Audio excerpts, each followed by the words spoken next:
When you look out across the sagebrush, it's this gray-green subtle beauty, and you don't think about it having a lot of water. But in all of those drainages is where we see these wet meadows, and they're these beautiful emerald green gems, and that's where we see the sagebrush habitat being able to have drought resilience, is because we have that water storing capacity.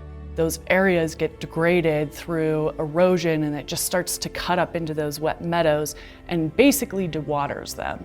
And so this effort is really meant to help protect and restore that wet meadow, both for its water resource capacity and then also for wildlife habitat. These wet meadows comprise like less than 0.1% of the landscape, but they provide probably about 85–90% of the ecosystem services in this sagebrush steppe. The type of areas that they are restoring across the sagebrush lands, I look at as the heart of the sagebrush ecosystem. And they are the biodiversity hotspots. So being able to slow down water in them just a little bit starts to grow the plants that we need to bring in the invertebrates that species like the Gunnison sage-grouse absolutely need.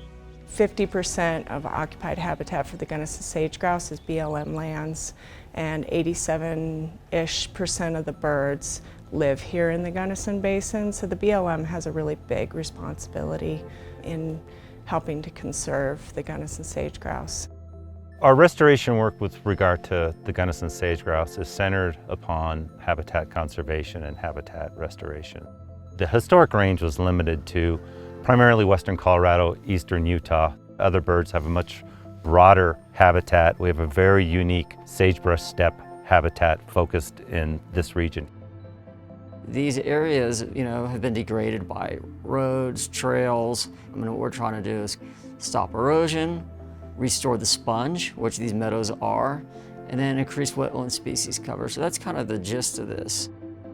In 2009, when the Gunnison Climate Working Group was looking at climate adaptation strategies, they were looking at what they were going to have to address in the future.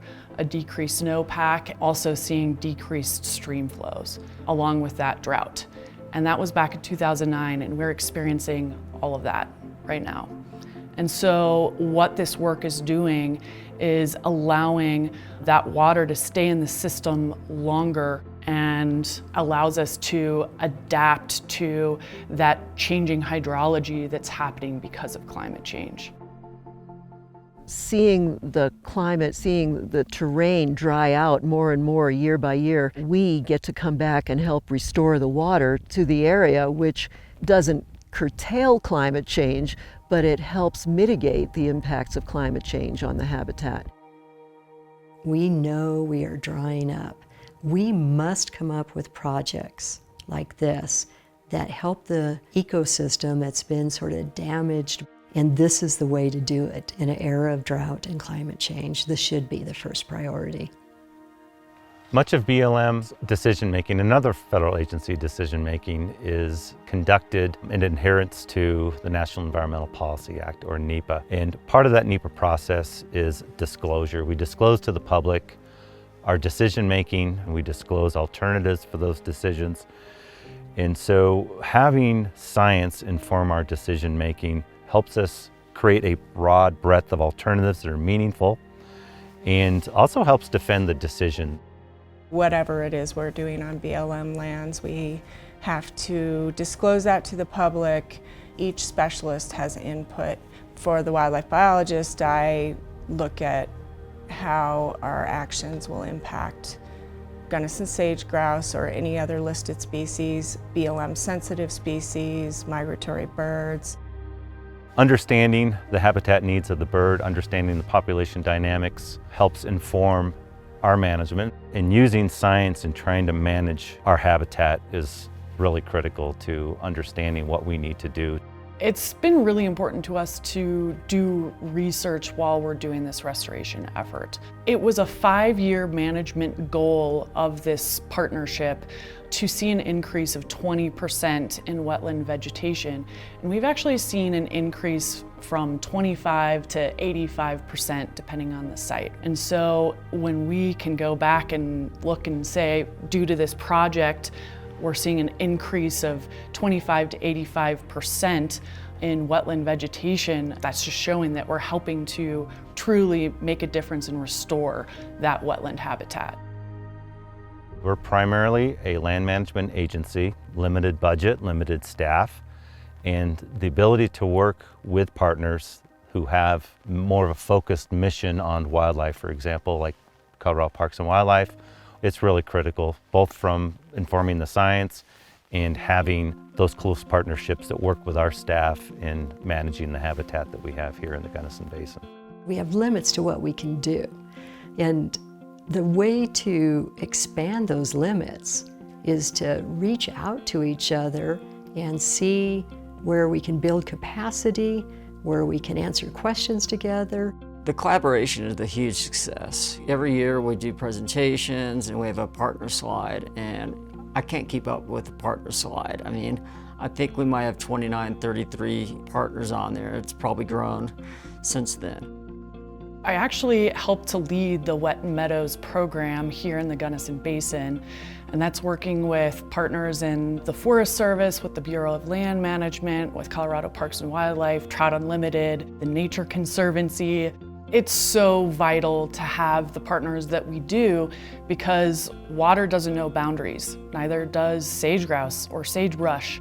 We could go on doing this for years and years, and I hope we do, but it's great to have everybody on the same page recognizing that this is important, it needs to be done, and that it works.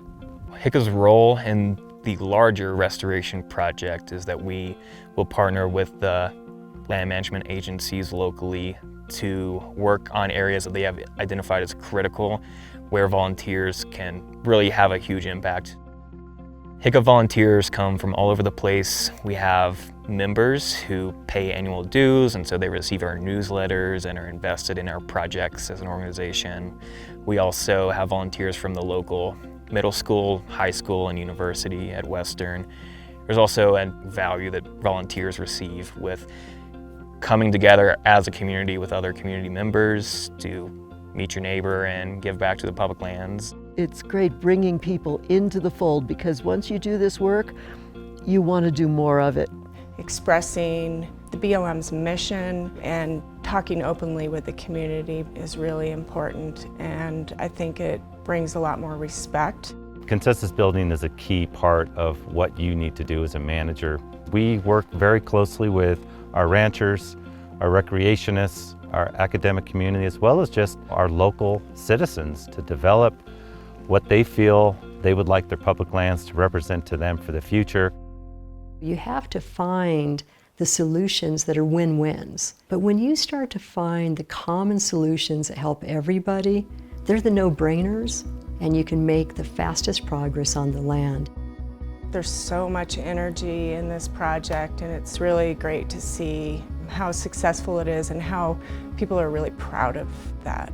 And we've built probably over 1,600 rock structures, and so we're talking probably, at least 500 tons of rock that's been installed.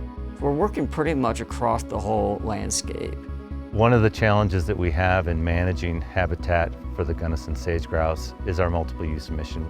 So our decision making often extends well beyond just the issue at hand. We're tasked by Congress to consider these things, and so it's hard to navigate that. We do our best and we rely on our partners and science to help inform our decisions, but it is a challenge. I think it's important that the land is our teacher and that the levels and ways that we can come together to value that is truly astounding. It's been so awesome to work with the BLM, to be able to work with an agency that has so much land that's under their purview, and I'd highly recommend to other folks that are looking at this work to work with their BLM field office and representatives, because it really makes a difference.